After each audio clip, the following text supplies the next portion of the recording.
Ya, entonces como les dije en la clase pasada, vamos a comenzar con este tópico de teoría de juego.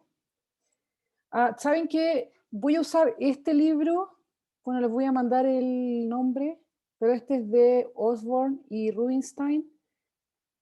Hay otro libro que está online, que encontré el PDF, pero no lo puedo subir a cursos y, bueno, no es exactamente este, es uno de introducción, que bueno, es un poco más básico, digamos, pero también lo pueden usar. Pero si quieren el link, mándenme un mail, porque no puedo subir el PDF a un curso, ¿ok? Por eso del copywriting. Ok, entonces, lo que vamos a ver, vamos a empezar a ver este tópico y voy a comenzar por lo que se llama juego estratégico, ¿ok? Pero a forma de introducción, déjenme darle como una pequeña motivación de lo que es teoría de juego. Teoría de juego lo que hace es que trata de entender situaciones en las cuales hay agentes que interactúan y en particular lo que hace un agente afecta al otro, ¿ok? Lo que se llama interdependencia. ¿Cuáles son los supuestos básicos que vamos a hacer en teoría de juego? Primero vamos a asumir de que los agentes o la gente que toma decisiones son racionales. Entonces eso significa que van a tener algún objetivo y van a maximizar respecto a ese objetivo. Y vamos a suponer de que los tomadores de decisiones o los agentes actúan estratégicamente. Entonces eso significa que los agentes saben quiénes son los otros agentes con los que interactúan, saben el conjunto de acciones con los que los otros agentes interactúan y saben que los otros agentes saben que ellos también están en el juego y saben cuáles las posibles acciones que ellos mismos pueden tomar. ¿Y qué pasa con los modelos de teoría de juego? Bueno, en general los modelos de teoría de juego son muy abstractos, ¿ok? Son representaciones matemáticas de situaciones que pueden pasar en la vida real, ¿ok? Entonces ese nivel de abstracción nos permite estudiar o aplicarlo en distintos escenarios, ¿ok? Entonces, por ejemplo, mm, alguna de las aplicaciones o alguna de las situaciones en las que podemos usar teoría de juego es, por ejemplo, si queremos analizar un escenario donde están compitiendo firmas, ¿ok? Por ejemplo, teoría de juego predice que cuando hay firmas que compiten, nosotros podemos observar colusión, ¿ok? Que eso es lo que pasa en la vida real, por ejemplo, cuando han habido todas estas colusiones de la farmacia y de los pollos. También lo podemos usar teoría de juego para analizar la competencia de candidatos, ¿ok? Por los votos. Entonces, por ejemplo, lo que pasó anoche en Estados Unidos, lo podríamos analizar con teoría de juego, lo que se llama political economy, ¿ok? Entonces, básicamente, lo que muestran es que el hecho de que los candidatos siempre estén tan cerca en voto no es random, ¿no? Sino que ellos deciden estar, por ejemplo, en una ideología y tratar de obtener la mayor cantidad de votos. También se puede utilizar para estudiar a los miembros de un jurado, por ejemplo, cuando ellos tienen que decidir por algún veredicto. O sea, en general, por ejemplo, en el caso de los jurados, en teoría de juego nosotros podemos modelar que los jurados tienen que poner atención, ¿cierto? O sea, de cierta forma hacer un esfuerzo para adquirir información y ellos van a votar dependiendo de cómo votan los otros miembros del jurado. Incluso hasta podemos considerar que van a intercambiar información, ¿ok? También se usa teoría de juego para estudiar las auctions, ¿no? Las subastas. Por ejemplo, los que ganaron el premio de economía, el premio Nobel de Economía este año, ¿cierto? Milgram y Wilson, ellos estudian subastas. Entonces, por ejemplo, ahí nosotros queremos saber cuáles son las subastas óptimas bajo cierto escenario, ¿cierto? Deberíamos usar una de primer precio, segundo precio, sobre cerrado, etcétera. ¿Ok? Esto es bien relevante, de hecho, porque también se usa muchas veces para la licitación y cosas así, ¿no? Y por último, también en teoría de juego a veces estudiamos las amenazas y los castigos en relaciones de largo plazo. ¿Ok? O sea, por ejemplo, esto es lo que se llama juegos repetidos, como yo les mencionaba A veces nosotros queremos entender comportamiento en juegos repetidos, cuando los juegos son repetidos, en general ustedes pueden decir que nosotros nos vemos todos los días, ahí hay mecanismos en los que se pueden instaurar castigos, en caso de que nos debemos de algún acuerdo o de alguna colusión. ¿Ok? Entonces, a pesar de que nosotros aquí en clase yo voy a hablar acerca de cosas bien abstractas en un sentido, porque voy a hablar de modelos generales, ¿cierto? No en aplicaciones concretas. Quizás vamos a ver unos pequeños ejemplos, pero en general el objetivo de la clase es introducir elementos generales que a ustedes les permitan después modelar escenarios más específicos o responder preguntas más específicas que ustedes estén interesados. Entonces, más o menos para darle, antes de entrar a la parte formal, que va a ser un juego y una solución, entonces nosotros siempre vamos a tener un juego. ¿Qué es lo que hace el juego? El juego lo que va a describir es la interacción estratégica entre los agentes. ¿Ok? Entonces van a haber jugadores o tomadores de decisiones. El juego también nos va a especificar cuáles son las acciones que puede tomar un jugador. ¿Ok? Por ejemplo, en el caso de Political Economy, en lo de ayer, ¿cierto? Los votantes podían escoger, bueno, para la presidencial, la acción era votar por Biden, votar por Trump o dejarlo en blanco. ¿Ok? Y además siempre vamos a especificar de cuáles son los intereses de los jugadores. O sea, básicamente vamos a usar algo como una función de utilidad, ¿ok? Pero que yo en general le voy a llamar payoff, ¿ok? Que es el pago que reciben los jugadores. Lo que es importante es que el juego nunca va a describir qué es lo que van a hacer los jugadores, ¿ok? Porque eso nosotros lo vamos a encontrar de forma endógena. Tenemos que resolver el juego, ¿cierto? Vamos a tener las primitivas del juego donde nos va a especificar quiénes son los jugadores, quiénes son las reglas, cuáles son las acciones que se pueden tomar, y nosotros con esas primitivas vamos a intentar de predecir cuál va a ser el resultado del juego, ¿ok? O sea, nunca nos van a decir cuáles son las acciones que se toman. ¿Y cuál va a ser la solución, cierto? Como les mencionaba, la solución, como en forma informal, digamos, va a ser una descripción de cuál va a ser el resultado de lo que va a ocurrir en el juego, ¿ok? ¿Y qué es lo que vamos a hacer en teoría de juego? Teoría de juego lo que busca es entregarle una solución razonable a los juegos, ¿cierto? Cuál va a ser el resultado razonable y además examinar cuáles son las propiedades de esos resultados, ¿ok?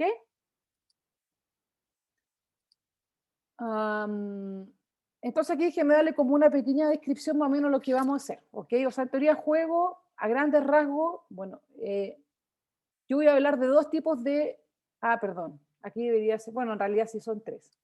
Son tres tipos de modelos que vamos a ver aquí en clase, ¿ok? Uno se llaman los juegos estratégicos.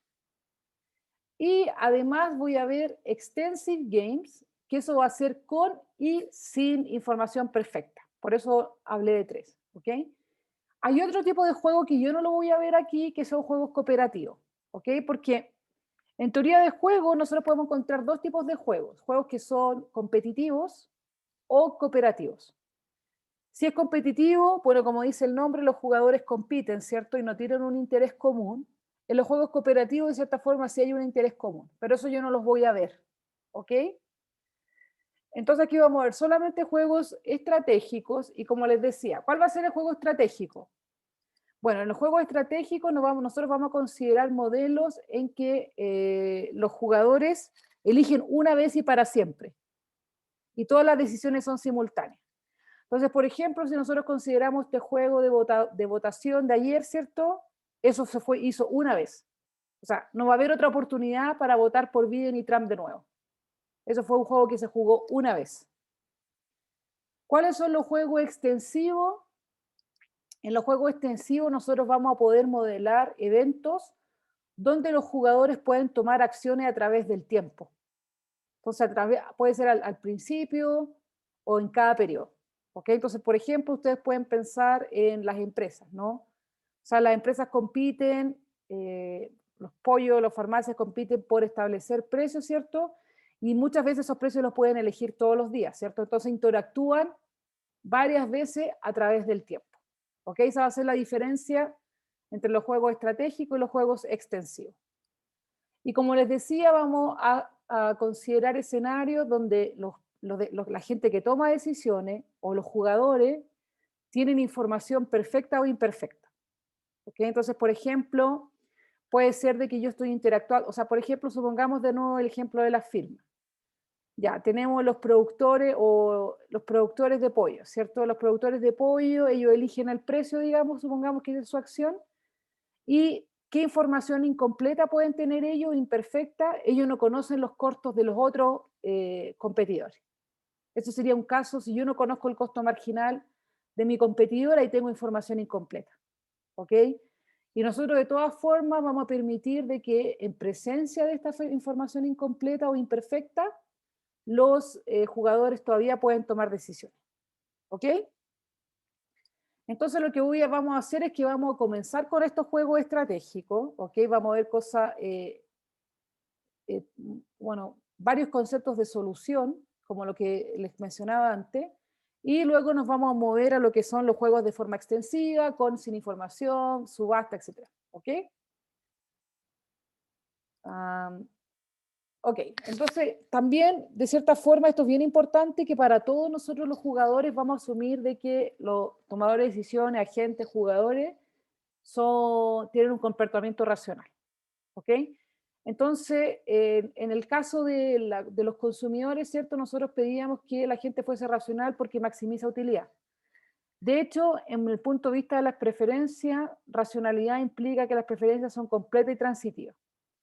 ¿Qué va a significar en este contexto que los agentes sean racionales? Lo que va a significar es que primero el agente conoce todas sus alternativas, ¿ok? Todas las acciones de que puede tomar. Vamos a suponer de que los agentes se forman expectativas sobre las cosas que no conocen. Entonces, por ejemplo, si yo quiero tomar la decisión de si salir o no hoy día de mi casa con un paraguas, lo que voy a tratar de aprender es cuál es la probabilidad de que llueva. ¿No? Me quiero formar una expectativa. Por ejemplo, en el caso de la firma o de los pollos, si yo quiero competir, voy a formar una expectativa respecto a la distribución del costo marginal de mi competidor. ¿Ok? Vamos a asumir de que tienen preferencias claras. Eso significa que nosotros le vamos a dar como un payoff a las cosas y los jugadores van a ser capaces de rankear las alternativas que tienen respecto a su bienestar, ¿no? Ellos van a querer maximizar su bienestar, ya sea su bienestar, su función de utilidad o su payoff. Y por último, vamos a suponer de que los agentes toman sus acciones deliberadamente y que de cierta forma van a estar optimizando. ¿Ok? Entonces, como forma de introducción, no sé si hay alguna duda. Lo que vamos a ver en esta primera parte, bueno, que no creo que termine hoy día, vamos a comenzar, como les dije, les voy a explicar las cosas básicas de lo que tiene un juego estratégico. ¿Ok? Vamos a definirlo matemáticamente, etc. Después vamos a ver soluciones de concepto, soluciones de los juegos, que vamos a comenzar por el equilibrio de Nash, el famoso equilibrio de Nash. Después vamos a ver algo que se llama el equilibrio de Nash en estrategias mixtas, entonces les voy a explicar qué es una estrategia mixta, etc. Y por último vamos a ver correlate de equilibrio. Después, a través de la clase, nosotros vamos a ver otros conceptos de solución como racionalidad, la iteración eliminada, estrategias dominadas, etc. En esta primera parte. Entonces déjenme comenzar por presentarles los elementos básicos del juego. Entonces, como les mencioné, los juegos estratégicos, bueno, en algunas partes se llaman juegos simultáneos también, ¿ah? Pero como les digo, yo estoy usando este libro, entonces voy a tratar de mantener las definiciones de aquí. Entonces, ¿cuáles son los juegos estratégicos, los juegos simultáneos? Va a ser un modelo de interacción de los tomadores de decisiones, de los agentes o jugadores, en que cada uno de ellos va a escoger su plan de acción una vez. ¿Ok? Y las decisiones, de cierta forma, nosotros estamos pensando que son hechas de forma simultánea. ¿Cuáles van a ser los elementos de un juego? Los elementos de un juego, primero vamos a tener un set de jugadores. En este caso le voy a llamar N. Es importante, noten que aquí nosotros vamos a trabajar con juegos de jugadores finitos. Hay literatura que estudia juegos de jugadores que son una masa muy grande o infinito, ¿cierto? Pero eso nosotros no lo vamos a ver, porque tiene otros truquitos y digamos que es más avanzado que esto, ¿ok? También, ¿qué vamos a asumir? Vamos a asumir que para cada uno de estos jugadores en el set N va a existir un set de acciones, ¿ok? Un set de acciones no vacío AI, ¿ok? Y por último, para cada jugador va a existir una preferencia sobre este set de acciones, ¿ok? Noten, bueno, sobre el set de acciones que es el producto cartesiano de todos los sets de acciones, ¿ok? Eso le vamos a llamar una relación de preferencia. Yo voy a hacer una simplificación con estas preferencias. Fíjense que la parte de equilibrio general nosotros usamos las preferencias harto para probar el primer, el segundo teorema del bienestar. Aquí vamos a asumir que va a existir una función de utilidad o una función de payoff. ¿Ok? En la siguiente slide. Qué importante también aquí, fíjense que en algunos casos nosotros no hemos dicho nada respecto a este set. ¿Ya? O sea, este set de aquí ya dijimos que es finito, pero este set de aquí no hemos dicho nada, si es infinito o infinito. Entonces, si este set de aquí es infinito, perdón, es finito, vamos a decir de que el jugador, de que el juego es finito. ¿Ok? También pueden ser casos, por ejemplo, si uno tiene que elegir un precio, puede ser de que el set ahí sea muy grande, ¿cierto? Bueno, vamos a ver cuál es la implicancia de que un set sea finito, de que el set de acciones sea finito. Ya. Ahora, déjeme dar algunos como definiciones aquí. Primero, o remarks. Primero, fíjense que puede haber un profile de acciones, ¿cierto? O sea, para cada jugador J que está en N, vamos a definir cuál es la acción que toma. A eso nosotros le vamos a llamar un outcome o resultado, ¿ya? Otra cosa que es importante, fíjense que las preferencias están definidas sobre el set A, no sobre el set AI, ¿cierto? Están definidas sobre este set. ¿Qué significa eso? Eso significa que lo que estamos imponiendo es que esto al tomador de decisiones o a los jugadores sí les importa lo que hacen los demás. ¿Ok? Entonces, eso es la gran diferencia entre un juego estratégico y un problema de decisión. Entonces, cuando yo tomo una decisión, yo tengo preferencia sobre mi propia acción, lo que yo hago, ¿no? No me importa lo que los demás hacen, pero en teoría de juego nosotros lo que estamos, no, nos importa lo que hacen los demás, ¿cierto? Hay como una suerte de interdependencia en las acciones. Por lo tanto, las preferencias son sobre, no solamente sobre lo que yo hago, sino que sobre lo que están haciendo los demás. Y como les mencioné, solamente hasta esta parte vamos a mencionar las preferencias. Aquí vamos a suponer que para cada jugador las preferencias pueden ser representadas por una función de pago, por un payoff function. ¿Ok?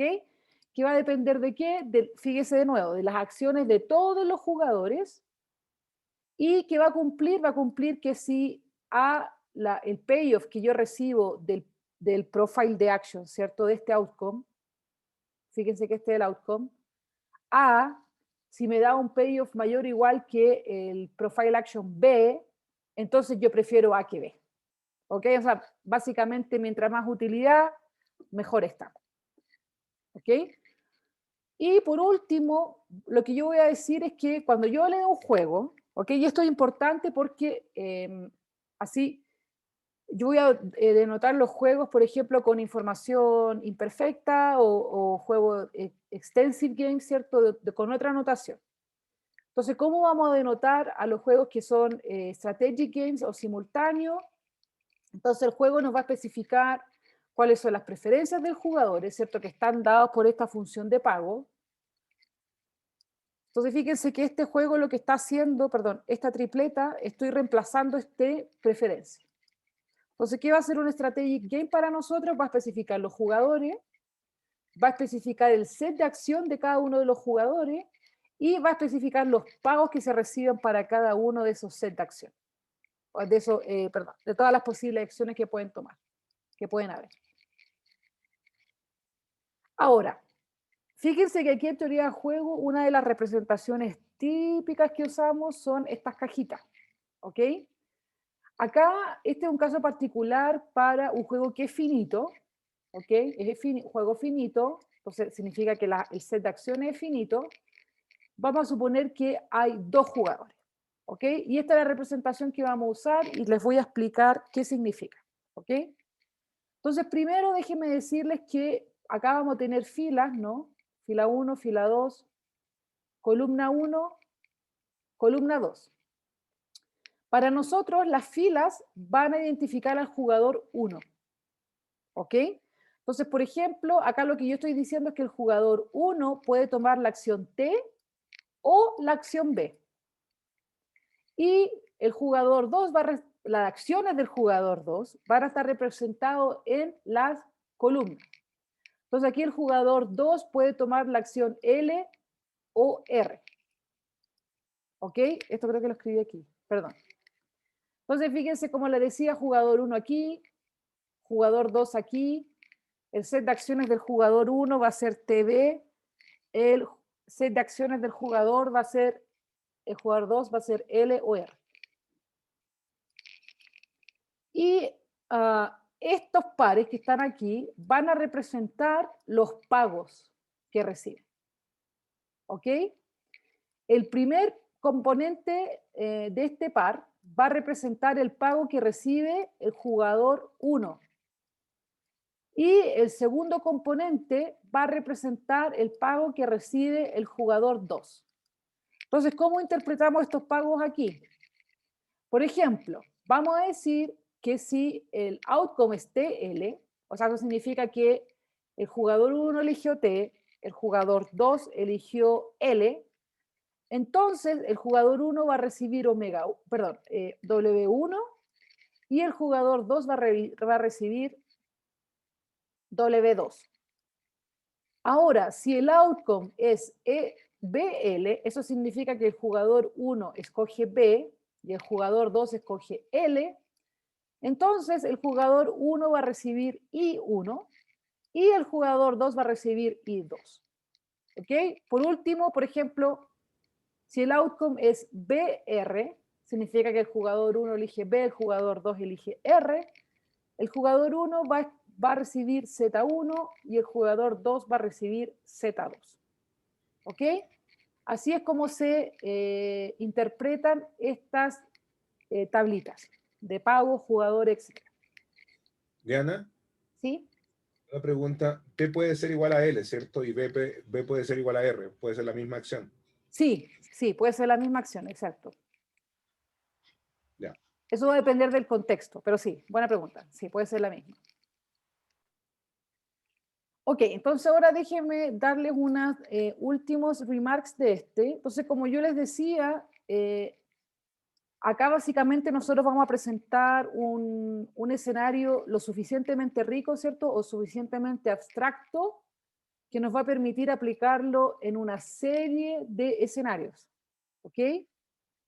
Por ejemplo, puede ser de que un jugador sea una persona o puede ser de que sea el gobierno o una dirección de directores. Y además, fíjense que nosotros no vamos a aplicar ninguna restricción en el set de acciones disponible.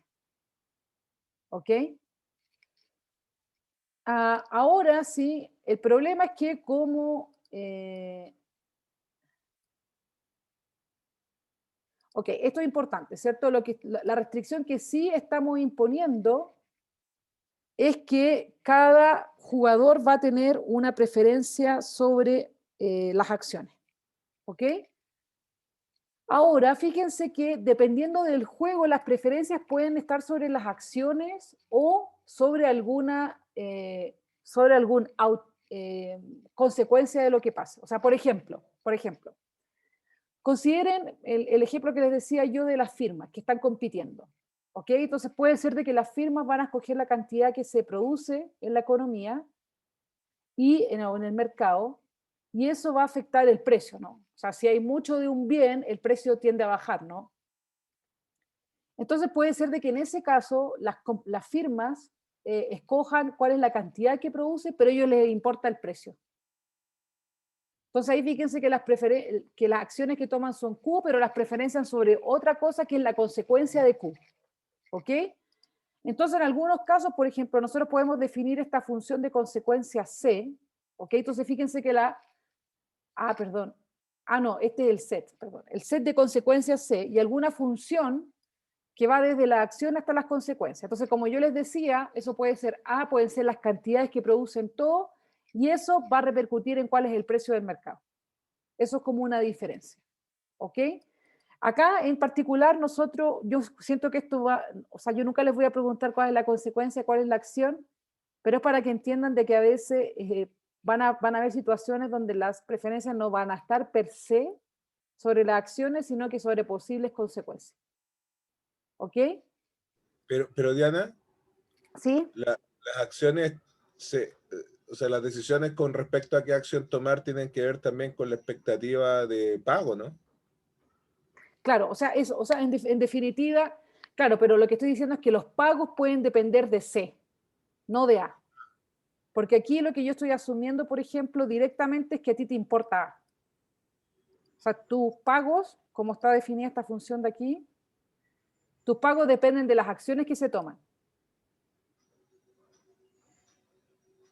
Pero en otros casos puede ser de que el pago dependa no de la acción per se, sino que de alguna consecuencia posterior. Vale. ¿Ok? Ok, y finalmente, bueno, esto es importante comentarlo porque fíjense que, como yo les mencionaba, en los juegos estratégicos, nosotros estamos suponiendo de que la gente se ve una vez y actúa para siempre, ¿ok? O sea que el evento ocurre una vez. Y también asumimos que el juego, perdón, los agentes del juego, los tomadores de decisiones toman de forma racional y que los jugadores actúan de forma independiente y simultánea. Fíjese que esta interpretación de simultáneo no necesariamente significa que deciden al mismo tiempo, ¿ok?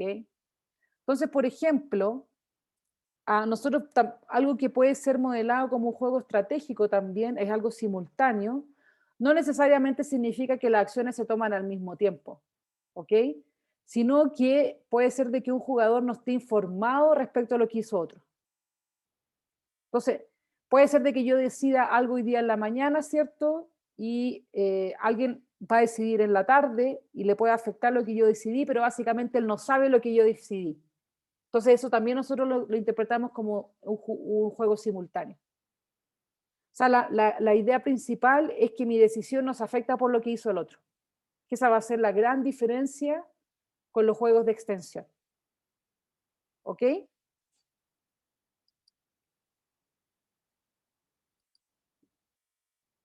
Ok, entonces nosotros voy a partir, bueno, que esto no es lo convencional, pero voy a partir con lo que se llama un equilibrio de Nash.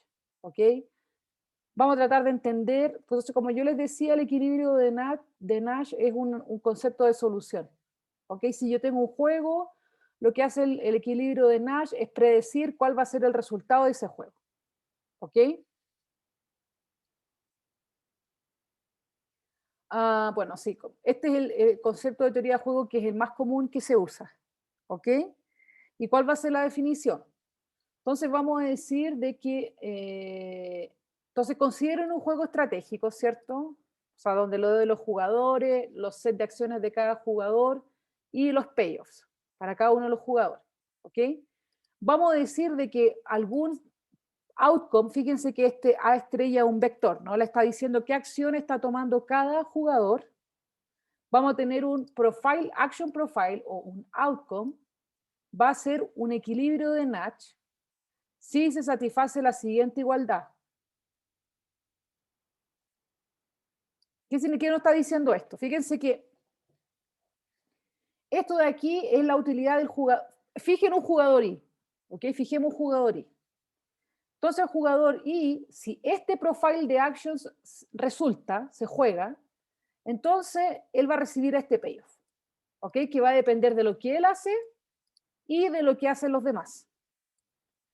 Esto tiene que ser mayor o igual que la utilidad de que él recibiría condicional en que los demás están jugando el profile A estrella, tiene que ser mayor que todas las posibles acciones que él podría tomar. O sea, en otras palabras, lo que estoy diciendo es como, fijen jugador I, Supongan que todos los otros jugadores están eligiendo dentro del profile A estrella. Entonces, para el jugador I, él también va a elegir el profile A I estrella. ¿Ok? Y fíjense que esto tiene que ser verdad para todos los jugadores. Perdón. Claro, tiene que elegir A I estrella sobre todas las posibles acciones primero, y esto tiene que ser verdad para todos los jugadores. ¿Ok? Esto lo vamos a ver en un ejemplo. Pero ¿qué es lo que estamos diciendo básicamente? Es que si los otros están jugando A I estrella, yo no tengo ningún incentivo a jugar algo distinto que el A estrella. ¿Ok? A esto generalmente se le llama de que no hay una desviación profitable. O sea, la gente no se quiere desviar de ese A estrella. Entonces, fíjense que ahora voy a introducir algo como best response, porque si ustedes se fijan, lo que está pasando acá es que si los demás jugadores están jugando el A estrella, para mí es una mejor respuesta jugar A estrella. Es lo mejor que yo puedo hacer dentro de mi conjunto de posibles acciones. Entonces, aquí vamos a introducir algo que se llama la correspondencia de mejor respuesta, best response. Entonces, ¿cómo lo vamos a definir? Entonces, bueno, fijen algún I, ¿ok? Y fijen un profile action para todos los demás jugadores, ¿ok? Fíjense que esto está especificando lo que están haciendo todos los demás jugadores menos I. Por eso yo le pongo menos I aquí. Bueno, no expliqué eso, perdón. Yo le pongo menos I, por ejemplo, acá en esta definición también, ¿cierto? Porque estoy diciendo, estos son los profile action de todos los demás jugadores menos I. ¿Ok?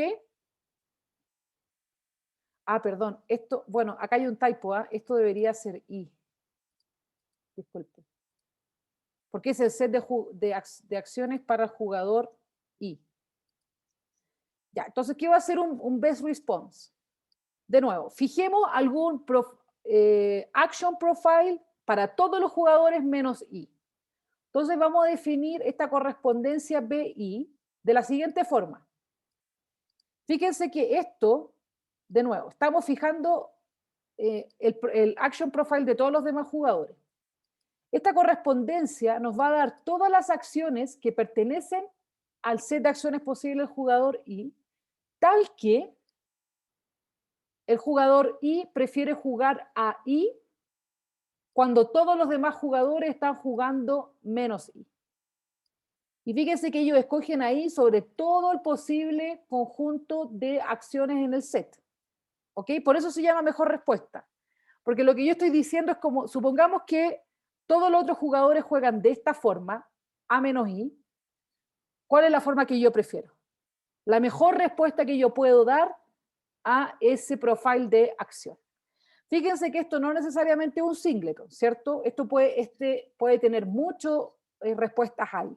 Entonces puede ser de que un profile de acciones de los otros jugadores tengan más de una best response. ¿Ok? Entonces, una vez que nosotros podemos definir este best response, también podemos escribir el equilibrio de Nash usando esta correspondencia. ¿Ok? Entonces nosotros vamos a decir que un equilibrio, que un profile de acciones es Nash, o es un equilibrio de Nash, si se cumple esto, ¿no? O sea, básicamente, dado que los otros jugadores están escogiendo a estrella, entonces la mejor respuesta para el jugador I es escoger a I estrella. Y esto tiene que ser verdad para todos los jugadores. ¿Ok? Entonces todos los jugadores están jugando un best response. Veámoslo con un ejemplo, ¿ok? Porque esto es un poco abstracto ahí con las definiciones. Entonces, supongamos un ejemplo simple. Este juego se llama la batalla de los sexos, ¿ok? Entonces, supongamos que hay dos personas que quieren ir juntas a un concierto de música y no saben si escoger a Bach, creo que se dice, o Stravinsky, ¿ok? Entonces vamos a suponer de que a ellos les gustaría ir juntos, o sea, hay un valor por ir juntos, pero uno prefiere Bach que Stravinsky. Entonces, de cierta forma, yo voy a decir de que las preferencias están representadas por esta tablita de aquí. ¿Ok? Entonces, fíjense lo que voy a hacer primero. Yo quiero encontrar cuáles son los equilibrios de Nash. Bueno, ya lo escribí ahí abajo. Esos son los equilibrios de Nash. Pero les voy a explicar cómo lo vamos a encontrar usando el best response. ¿Ok? Entonces, por ejemplo, supongamos que somos el jugador 1. El jugador 1 puede elegir Bach o Stravinsky, ¿cierto? Pero eso va a depender de qué escoge el jugador 2, ¿cierto? Porque como estamos viendo teoría de juego, lo que hace el otro sí me importa. Supongamos que el jugador 2 escoge Bach. Entonces, para el jugador 1, si él escoge Bach, va a recibir 2, y si él escoge Stravinsky, va a recibir 0. ¿Cuál es el best response si el jugador 2 escoge Bach? Bach. ¿Ok? Entonces, si jugador 2 escoge Bach, el best response para el jugador 2 es Bach también, ¿cierto? Porque si él escoge Stravinsky va a recibir 0. Este es el best response del jugador 1. Ahora, supongamos que el jugador 2 juega Stravinsky. Si el jugador 1 escoge Bach, va a recibir 0, pero si escoge Stravinsky va a recibir 1. Entonces, ¿cuál es el best response del jugador 1 cuando el jugador 2 escoge Stravinsky? Stravinsky. Y ahora hacemos lo análogo para el jugador 2. O sea, ya identificamos cuáles son las mejores respuestas para el jugador 1. Para el jugador 2, él quiere escoger entre Bach o Stravinsky, ¿cierto? Si el jugador 2 escoge, perdón, va a depender de qué hace el 1, ¿cierto? Si, perdón, ok. Ok, entonces, supongamos que el jugador 2 escoge, 1 escoge Bach. Entonces, para el jugador 2, la mejor respuesta es escoger Bach también. ¿Ok? Si, ahora para el jugador 1, supongamos que el jugador 1 escoge Stravinsky, ¿cuál es la mejor respuesta para el jugador 2? Si escoge Bach es 0, si escoge Stravinsky es 2, ¿cierto? Entonces, este es best response. Entonces, fíjense que aquí encontramos los equilibrios de Nash. Hay dos equilibrios de Nash, que puede ser Bach, Bach o Stravinsky, Stravinsky. ¿Y qué es lo que está pasando aquí? Que las mejores respuestas coinciden, ¿cierto? Si el 1 escoge Bach, la mejor respuesta del 2 es Bach. Si el 1 escoge Bach, la mejor respuesta del 2 es Bach. ¿Ok? Entonces ahora fíjense, bueno, aquí tenemos dos equilibrios. ¿Qué podemos decir entonces, por ejemplo? Podemos decir, bueno, primero que pueden haber multiplicidad de equilibrios. ¿Ok? Después, a través de que vamos del curso, vamos a ver alguna forma en que podemos refinar un poco estos resultados, porque en definitiva lo que a nosotros nos gustaría es poder predecir el juego, ¿no? Aquí básicamente no podemos predecir lo que va a pasar, porque hay algo que se llama, hay un problema de coordinación. Nosotros podemos, después lo vamos a ver, podemos definir formas en que los jugadores se pueden coordinar para jugar este equilibrio o este equilibrio.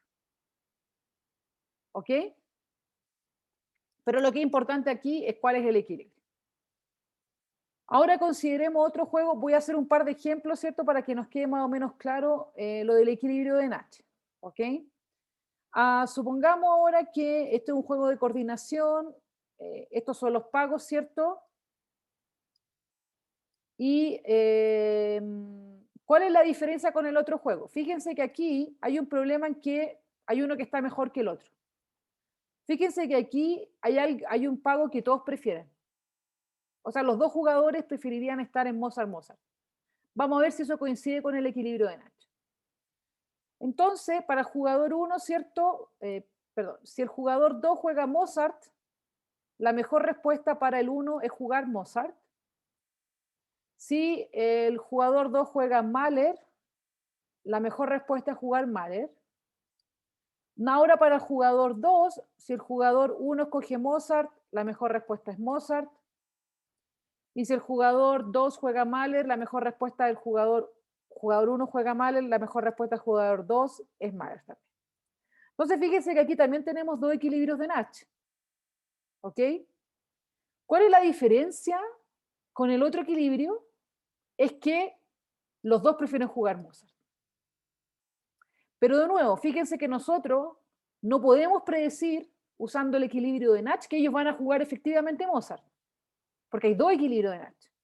Entonces, de nuevo, lo que uno puede usar es algún tipo de refinamiento para decir, para alcanzar que ellos van a jugar Mozart. ¿Ok? Pero de nuevo, hay multiplicidad, hay equilibrios de Nash. Usando el concepto de solución de equilibrio de Nash, ¿pueden ustedes decir que se va a jugar Mozart, Mozart? No, ¿cierto? Porque el concepto de equilibrio de Nash per se está prediciendo dos posibles resultados. Entonces, para predecir que se va a jugar Mozart, Mozart, tendríamos que usar algún tipo de otro concepto de solución o refinar el concepto de solución que tenemos acá. Por último, no, creo que traje, ok, traje 4. Después Pero, tenemos, Ana, ¿sí? una pregunta. Sí, cuéntame. Es un juego con información perfecta, ¿cierto? Aquí sí, sí. Entonces P1 y P2 saben cuál es la mejor opción para el otro, ¿cierto? O sea, P1 sabe que el mayor pago para P2 es decidir Mozart, y P2 sabe que el mejor pago para P1 es decidir Mozart. Entonces, si no saben eso, no es predecible que el set resultado del juego es precisamente Mozart y Mozart. O sea, usando la definición de equilibrio de Nash y como el concepto de solución de equilibrio de Nash, no. Tú puedes decir que quizá, o sea, porque los dos van a ser un resultado posible. Entonces, lo que nosotros hacemos después, por ejemplo, es usar otro tipo de refinamiento. Es decir, hay unas cosas que se llaman, por ejemplo, el equilibrio más riesgoso. Entonces, puede ser de que la gente prefiera jugar un tipo de equilibrio que es menos riesgoso. Pero usando el equilibrio, el concepto de solución de Nash per se, no se puede decir eso.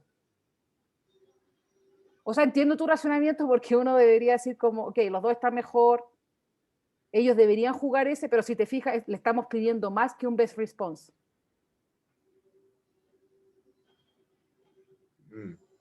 No, no, pero le estamos pidiendo también que sean agentes racionales, ¿no? No, claro, pero por ejemplo, en el equilibrio de Nash lo que tiene es el best response. Si yo juego Mahler y tú juegas Mahler, eso es un best response para los dos. Entonces eso sí es una posible solución. Ya para yo poder decir de que van a jugar Mozart, tendría que pedir más que un best response. Ok. O sea, por eso se juega, estos se llaman como problemas de coordinación, porque no sabe en cuál va a terminar. Entonces ahí nosotros hay cosas que, después lo vamos a ver con el correlate de equilibrio, por ejemplo, que nosotros ahí como que vamos a introducir un device que nos va a ayudar a coordinarnos en uno de los equilibrios. Pero ex ante, usando el concepto de solución puro de Nash, nosotros decimos que hay dos posibles outcomes. ¿Te puedo asegurar que uno es more likely para pasar? Sí, pero tendría que usar como otras herramientas que son aún más allá que el best response. Dale. ¿Ok? O sea, lo importante aquí es tener como la consideración que esto es best response. Todo lo que sea best response, Nash.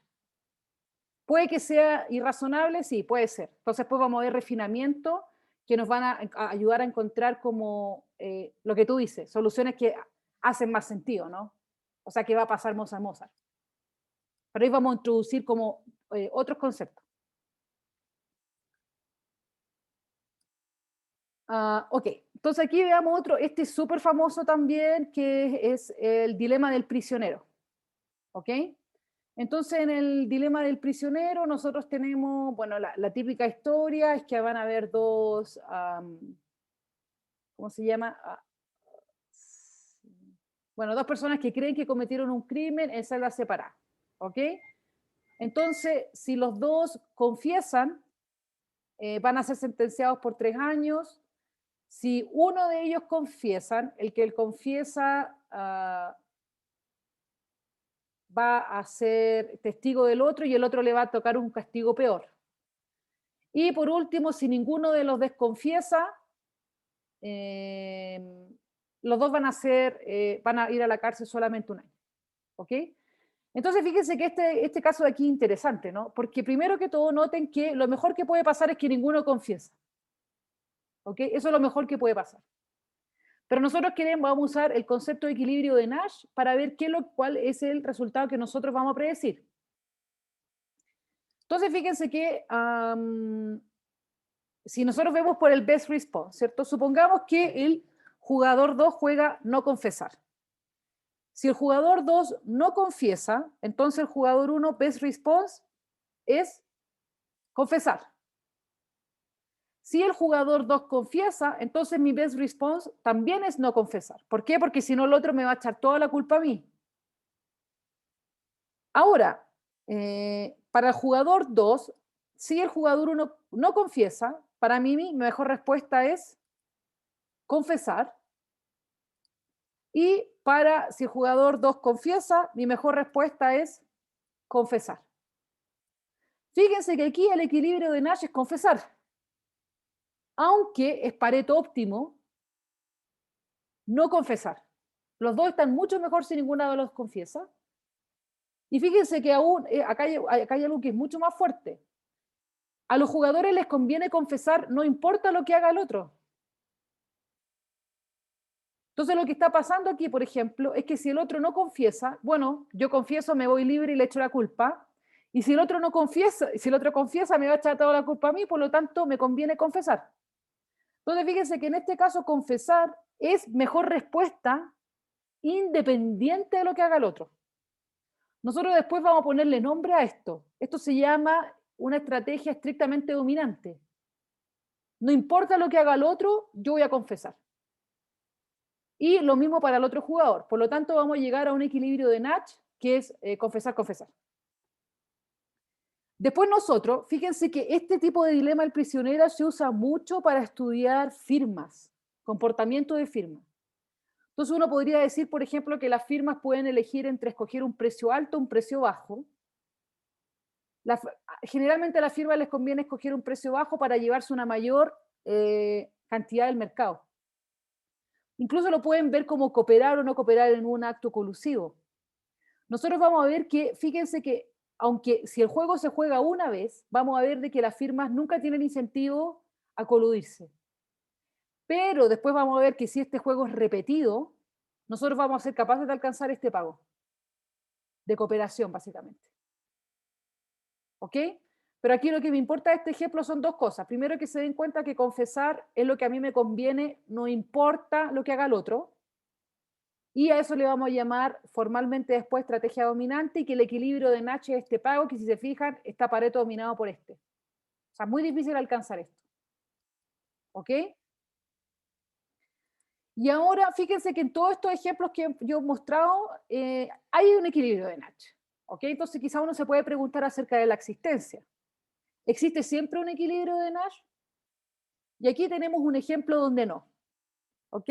Fíjense que esto también es súper famoso. Este juego que se llama Matching Penny se usa harto para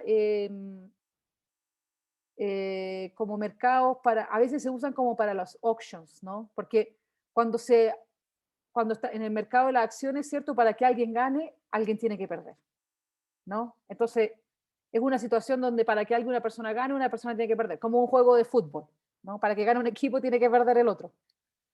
Entonces, fíjense que cuál va a ser la idea aquí. Supongamos que, bueno, lanzamos una moneda, ¿ok? Entonces, si la moneda es cara a cara, el jugador 1 gana, el jugador 2 pierde. Si la moneda es sello-sello, el jugador 1 gana, el jugador 2 pierde, y aquí es viceversa. ¿Ok? Entonces veamos si es que existe algún equilibrio de Nash. Entonces fíjense que si el jugador 2 escoge cara, entonces la mejor respuesta del jugador 1 es escoger cara. Si el jugador 2 escoge sello, la mejor respuesta del jugador 1 es jugar sello. Ahora para el jugador 2, si el jugador 1 escoge cara, la mejor respuesta del jugador 2 es escoger sello. Y si el jugador 1 escoge sello, la mejor respuesta del jugador 2 es escoger cara.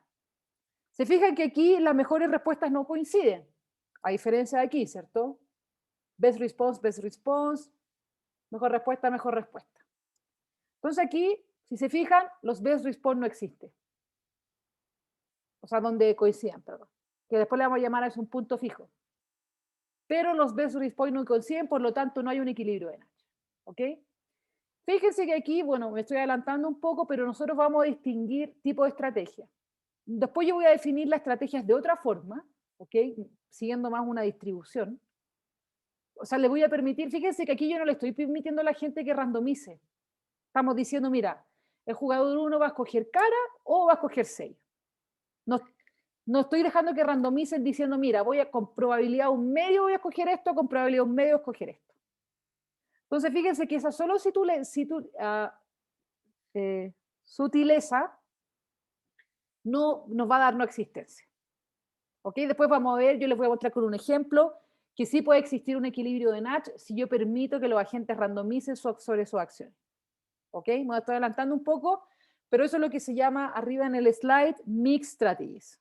¿Ok?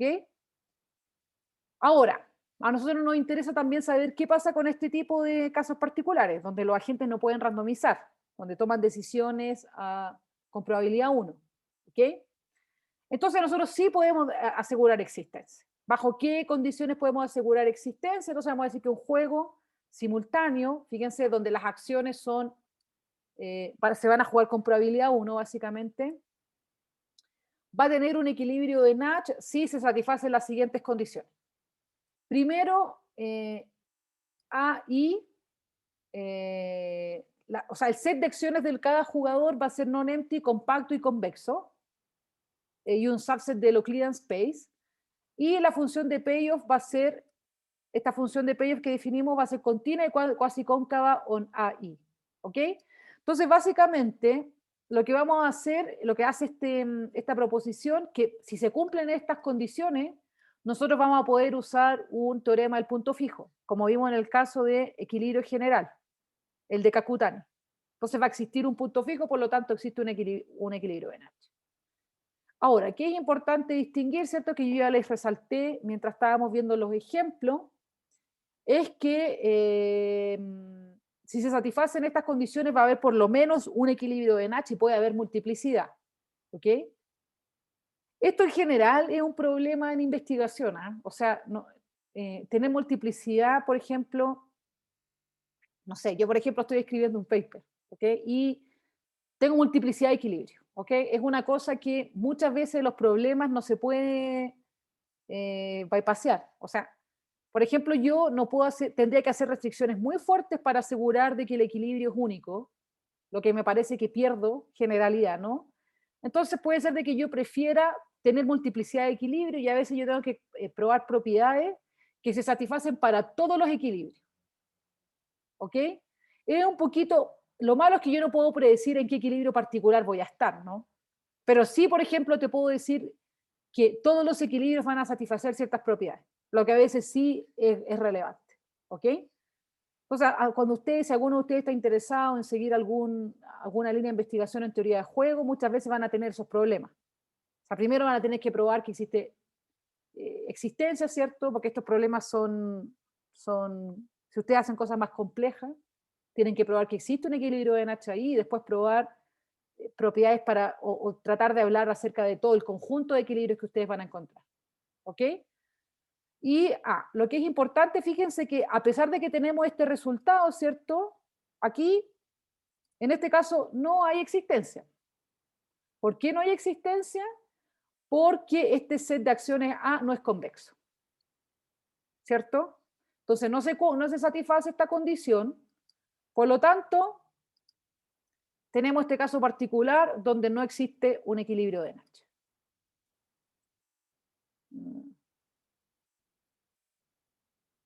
Sí. Entonces fíjense que cuando los jugadores tienen, cuando las acciones son finitas, se viola el supuesto de convexidad. ¿Ok? Después vamos a ver cómo se puede arreglar eso. Como les digo, cuando yo permita que los jugadores puedan randomizar sobre las acciones. O sea, pueden jugar probabilísticamente. Entonces, ¿cuál va a ser la prueba? Bueno, esto es como un sketch nomás, ¿cierto? Pero básicamente, como yo les decía, la idea es encontrar un punto fijo. Entonces fíjense que cuando nosotros introducimos la definición de qué es un best response, aquí, Nosotros queremos de que, dado que los otros juegan A y estrella, mi mejor respuesta va a ser jugar A y estrella, y esto tiene que sostenerse para todo y. Entonces nosotros podemos definir una correspondencia, ¿cierto?, que contenga a todas las correspondencias individuales, y lo que se hace es que si se cumplen estas condiciones, entonces va a existir un A estrella que es un punto fijo, ¿ok? Que es un best response para la estrella, ¿ok? Entonces, antes de ir a la parte del mix equilibrium, yo les quería mostrar algo. Si me dan un segundo. Les quería mostrar, hay un programa de televisión que es bien interesante en Inglaterra, que ellos hacen como un dilema del prisionero, pero con dinero, ¿ok? Y a veces los resultados son bastante, si me dan un segundo, el resultado es distinto de lo que uno esperaría. Ok, entonces si me dan un segundo porque...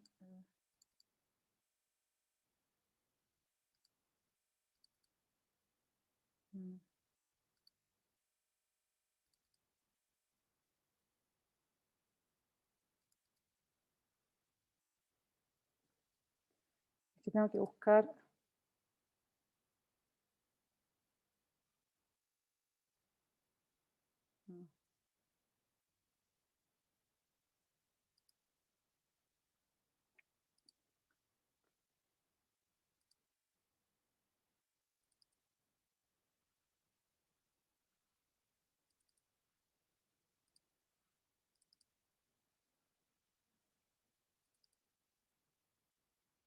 A ver, esperemos un segundo.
Ah, disculpen, es que lo tengo que sacar de YouTube.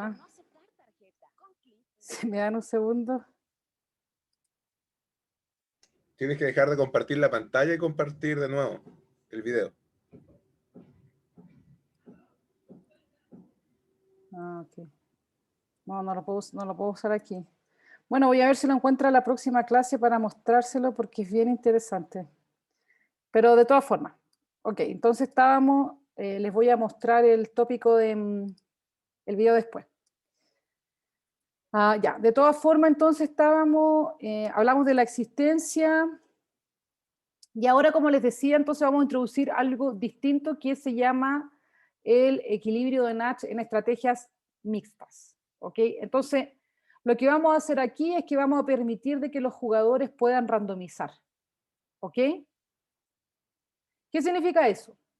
Entonces, primero vamos a hacer una distinción. Fíjense que lo que yo les estaba mencionando antes, que son las acciones, en muchos libros le llaman estrategias puras, ¿ok?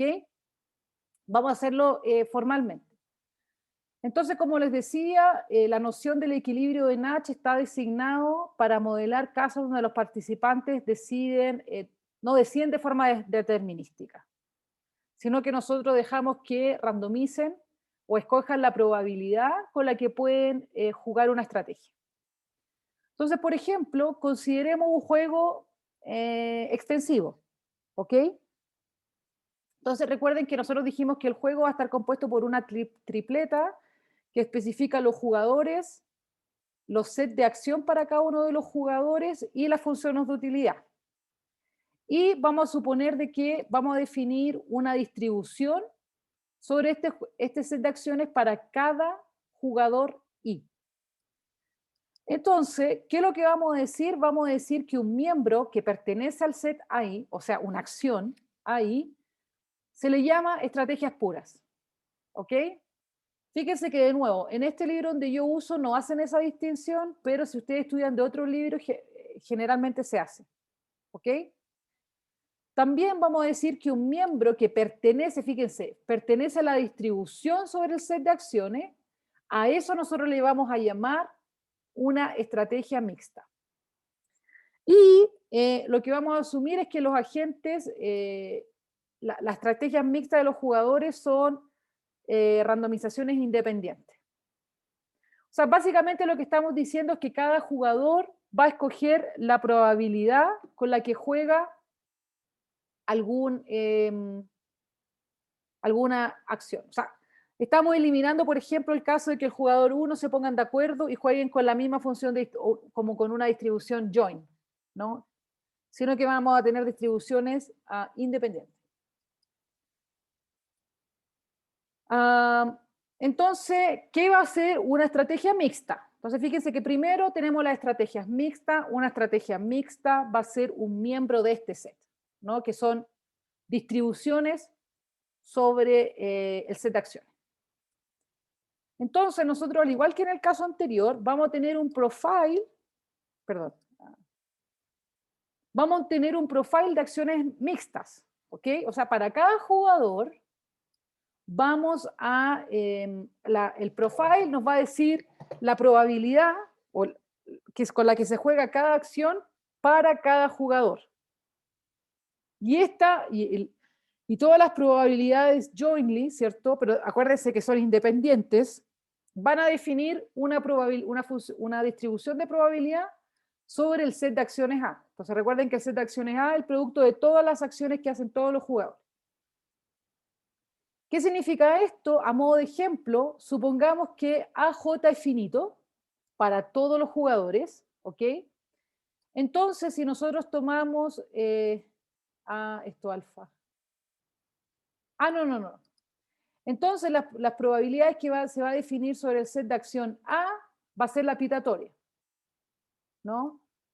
Para cada jugador A, la probabilidad de que se juegue AJ. Entonces, fíjense, de nuevo, los jugadores van a jugar una distribución de probabilidad sobre las acciones, ¿cierto? Si nosotros queremos saber con qué probabilidad se juega el profile de acción A, va a ser la probabilidad con que el jugador 1 juega la acción de AJ, el jugador 2 juega la de AJ y como son independientes, va a ser una pitatoria. Y por lo tanto, ¿cierto? Nosotros lo que vamos a ser capaces de definir un valor esperado de cada acción o profile LJ, alfa J. ¿Ok? Entonces vamos a tener utilidad esperada. ¿Ok? Lo que es importante aquí, ¿cierto? Que va a ser, como sabemos con qué probabilidad se juega cada profile AJ, ¿no? Cada profile A. Y después sacamos el valor esperado respecto a cada uno de esos A, ¿cierto? Y multiplicamos por la probabilidad de que el action profile A se juegue. Entonces podemos sacar el valor esperado. Claro, el valor esperado de lo que está induciendo este profile de estrategias mixtas. ¿Ok? Entonces, ¿cuál va a ser una definición? La definición va a ser que un juego mixto, ¿ok? Vamos a hablar acerca de una extensión mixta, de hecho. Mire, supongamos que tenemos este juego de extensivo, donde especificamos los jugadores, el set de acciones de cada uno de los jugadores y los payoffs. Entonces vamos a decir que la extensión mixta de este juego va a ser la siguiente. Vamos a especificar el mismo número de jugadores, pero ahora vamos a permitir que las acciones que las acciones se tomen probabilísticamente. ¿Okay? O sea, que los jugadores pueden elegir con qué probabilidad se juega cada una de las acciones del set, y tenemos que definir un U mayúscula, ¿cierto? Porque ahora este UI ya no es de cierta forma determinístico, ¿cierto? Sino que vamos a tener una función de distribución sobre la acción y por lo tanto vamos a tener que calcular el valor esperado de jugar una acción mixta. Entonces, ¿qué es lo que va a pasar en este juego de extensión mixta? Como les decía, vamos a tener un set de probabilidades sobre ahí. Y ese set de probabilidades, ¿cierto?, va a inducir un valor esperado. O sea, dado que se juega cierto profile mixto, ¿cuál es la utilidad esperada que va a recibir cada uno de los jugadores? A modo de ejemplo, ¿cierto? Si A es finito, entonces fíjense que aquí básicamente estamos haciendo lo mismo que antes, pero de forma formal. Si A es finito, ¿cierto? Y se juega alguna estrategia mixta alfa, ese alfa va a inducir, ¿cierto?, las probabilidades sobre las que se va a jugar cada A. Y como son eventos independientes, ¿cierto? Va a ser la probabilidad de que 1 juegue A, 2 juegue A, 3, bla, bla, bla, etcétera, ¿cierto? Y tenemos que finalmente sumar sobre las acciones A. ¿Ok?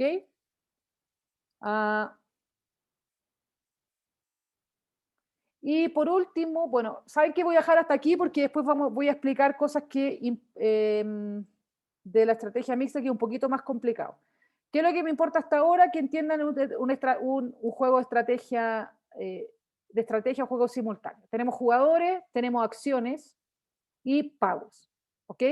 Teniendo esas primitivas, nosotros somos capaces de encontrar o predecir resultados de juego usando este concepto de solución que se llama Nash Equilibrium. ¿Cuál es el Nash Equilibrium? Que todos están jugando Best Response y todos actúan con un Best Response. ¿Ok? ¿Qué vimos aquí? Que el Nash Equilibrium no necesariamente existe. Vimos condiciones con las que va a existir, ¿cierto?